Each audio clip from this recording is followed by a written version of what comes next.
So this is the Bollinger B1. It's the world's first all-electric sport utility truck that we've designed and brought here to the Los Angeles Auto Show to show the public for the first time.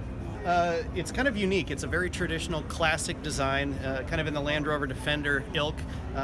The first design of an all-electric system. It's not a hybrid, it's all electric. We've got two electric motors in here, a UQM AC 135 motors that draw their power from a couple different battery systems. We've got two options. One is a 60 kilowatt hour pack that's good for 120 miles range, and then we've got a 100 kilowatt pack that's good for about 200 miles range.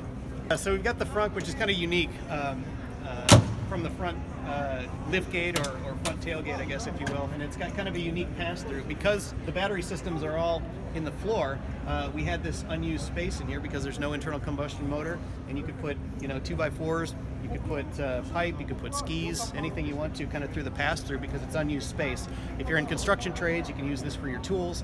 We've actually got a couple 110 ports here. You can plug in power tools that are around the corner here. 110 for anything you might need to power if you're out on the road, or if you're camping, you can power some of your camping gear. It's comfortable. Cool. If you want to go toward the interior, again, it's a flat load floor, so the batteries are actually, the packs are located underneath the seats. All the inverters and wiring is kind of in the center stack here, where there would traditionally be a drivetrain.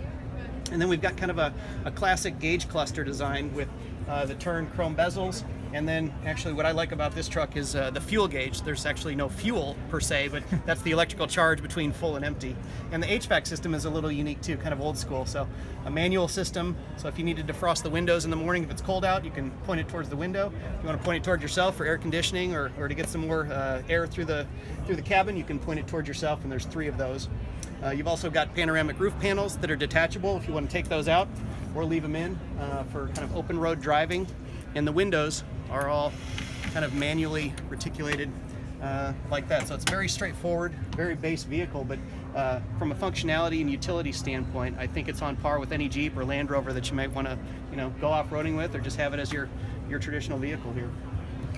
This turns into a half cab, so you can fully remove this. You can remove all the window panels. You can remove the panels on the top, and you can close that off to make a kind of a half cab if you wanted to, if you're kind of using it as a mini pickup truck. And the back here has enough room. It's 4 foot by 8 foot, so you can, if you got sheets of drywall or plywood, it's 4 foot by 8 foot right in the back. You can stack about 72 sheets of drywall in there if you want to. You can remove these seats, and they're also flip and fold if you want to just get them out of the way if you got something in the way for the pass-through. So it's available right now for pre-order. We announced it just 2 months ago in July at a media program. We've got about 12,000 hand raisers, people that are interested in the vehicle putting down deposits, and then once we announce a price, which we haven't announced yet, we'll start taking firm deposits and then start the order sheet and the order book and start building these. From now of build of materials, which we just finalized, once we get the price out and start manufacturing, it takes about 22 months, 24 months, so we'll probably be first deliveries, we're targeting 2019 or 2020, and then we'll look at international markets to follow that.